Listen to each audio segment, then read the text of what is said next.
शोकाकुल बंधुवारी बघून येतो. आपल्या सर्वांवर ही परिस्थिती ओढावेल असं कोणालाच वाटलं नाही. आणि जेव्हा ही घटना घडली तर काही लोकांनी त्याच्यावर विश्वासही ठेवला नाही. लोकांना असं वाटलं की चमत्कार घडेल आणि दादा त्याच्यातून सुखरूप बाहेर येतील, पण ते होऊ शकलं नाही. दादांचा आणि माझा 5 वर्षाचा कार्यकाल सोबत गेला. मी स्वतःला सुदैवी समजतो की त्यांचा राज्यमंत्री म्हणून जवळजवळ 5 वर्ष मी काम केलं. मला आठवते की त्या काळी एक संघ काँग्रेस पक्ष होता आणि 1999च्या निवडणुका झाल्या आणि निवडणुकीपूर्वी काँग्रेस आणि राष्ट्रवादी अलग झालं. आणि त्या काळामध्ये काँग्रेस पक्षामध्ये पश्चिम महाराष्ट्राच्या नेतृत्वाचा दबदबा होता. सर्व शक्तिमान काँग्रेस पक्षाचे नेते पश्चिम महाराष्ट्रातले होते.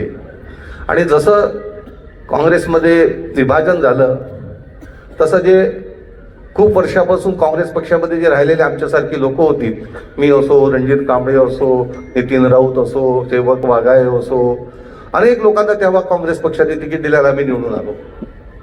1999 मध्ये काँग्रेस आणि राष्ट्रवादीचं संयुक्त सरकार झालं. दादांकडे कृष्णा खोरे हे खातं होतं, पाटबंधाऱ्याचं कृष्णा खोरे खातं होतं. आणि आमचा तो समज होता की बा विदर्भावर खूप अन्याय होत आहे, विदर्भाचा अनुशेष हा सतत वाढत आहे. आणि मला असं आठवतं की तेव्हा BT देशमुख साहेबांच्या नेतृत्वाखाली नितीनजी गडकरी, देवेंद्रजी फडणवीस, रणजित बाबू देशमुख, आम्ही सर्वांनी अनुशेष निर्मूलन समिती निर्माण केली. त्याचं नेतृत्व BT देशमुख साहेब, नितीनजी गडकरी आणि देवेंद्रजी फडणवीस करत होते. आणि आमचा सतत संघर्ष दादाचा होता. दादा कृष्णा खोऱ्याचे मंत्री होते आणि हा पैसा जास्तीत जास्त कृष्णा खोरेकडे कशाकडे जातील याच्यासाठी सतत प्रयत्नशील होते. 5 वर्ष संघर्ष चालू राहिला. अनुशेषाच्या बाबतीत आमची ओरड सुरू राहिली. दादांच्याकडनं पैसा काढायचा म्हणजे वाघाच्या जबडातून पैसा काढण्यासारखं राहायचं. पण हा संघर्ष चालला. 2004च्या निवडणुका लागल्या. 2004 निवडणुका झाल्या. आम्ही सर्व पुन्हा निवडून आलो. आणि पुन्हा निवडून आल्यानंतर मला आठवतं की दादा पाटबंधारे मंत्री झाले महाराष्ट्राचे. कृष्णा खोरे दुसऱ्याकडे गेलं आणि दादा पाटबंधारे मंत्री महाराष्ट्राचे झाले. मला आठवते की तेव्हा मंत्री झाल्यानंतर सकाळी सकाळी मला कोणीतरी सांगितलं की आता खाते वाटप होणार आहे. आणि अशी चर्चा होती की डॉक्टर सुनील देशमुखांना गृह खातं देण्यात येईल अशी चर्चा सुरू होती. मला गृह खातं नको होतं म्हणून मी सकाळी वर्षावर गेलो. विलासराव देशमुख साहेब मुख्यमंत्री होते, ते दिल्लीला चालले होते खाते वाटपची चर्चा करण्यासाठी. मी त्यांना म्हटलं साहेब आपल्याशी बोलायचं आहे.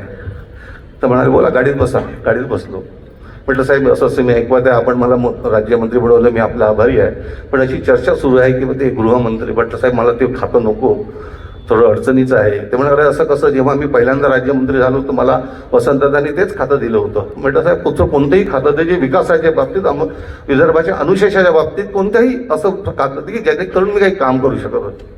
त्यांनी विचार केला आणि ते म्हणाले पाटबंधारे खाते घेतं का? म्हटलं का? ते म्हणते अजितदाच्या धाकाने एकही जण घ्यायला तयार नाही म्हणे. एकही राज्यमंत्री म्हणणं की त्यांच्या धाकाने तयार नाही. म्हटलं साहेब चालेल, पण कसं म्हणे तुमचाही स्वभाव आक्रमक, त्यांचाही स्वभाव आक्रमक. गेली 5 वर्ष तुमचं त्यांच्याशी एवढंसही पटलं नाही.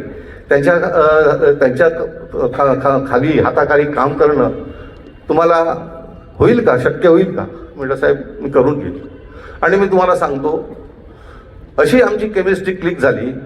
आणि दादा जसेही पाटबंधारे मंत्री झाले महाराष्ट्राचे, आम्हाला मला बोलून घेतलं आणि म्हणाले डॉक्टर ते आपला विदर्भाचा अनुशेष आपल्याला दूर करायचा आहे. काय काय करायचं ते मला सांगा. कोणत्याही परिस्थितीमध्ये माझ्या टेन्युअरमध्ये हा अनुशेष दूर झाला पाहिजे. आणि फक्त बोलून चुकले नाही, कारण की पहिले जेव्हा कृष्णा खोरे होते तर सगळे चांगले जे हे होते ऑफिसर्स होते ते सगळे कृष्णा खोऱ्यात काम करायचे. विदर्भामध्ये अधिकाऱ्यांची वाणवा होती. अधिकारी नसल्यामुळे पैसे खर्च व्हायचे नाही आणि पैसे खर्च न झाल्यामुळे शेवटच्या क्षणी ते पैसे कृष्णा कोळेकडे जायचे. ते म्हणे आता तर होणार नाही. आणि दादांनी मला आठवते की कृष्णा खोऱ्यातले जेवढेही चांगले अधिकारी होते, मग ते एस डी कुलकर्णी असो, शिर्के होतो, सगळे अधिकारी विदर्भात आणले. सगळ्यात पहिले त्यांनी सर्वेक्षण विभाग चालू केला. कारण तुमच्याकडे सर्वेक्षणच झालं नाही तर खाते तुमचे प्रकल्प होतील कसे, तुमचा अनुशेष दूर होईल कसा, की जोपर्यंत तुमचा सर्वेक्षण होणार नाही. आणि सर्वेक्षण सुरू केलं, चांगले अधिक झाले, पैसे दिले. आणि मी अत्यंत आत्मविश्वासाने सांगतो की दादाच्या काळामध्ये जेवढा अनुशेष दूर झाला त्याच्या पहिले कोणत्याही मंत्र्यांनी आपल्या महाराष्ट्रात मध्ये केला नाही.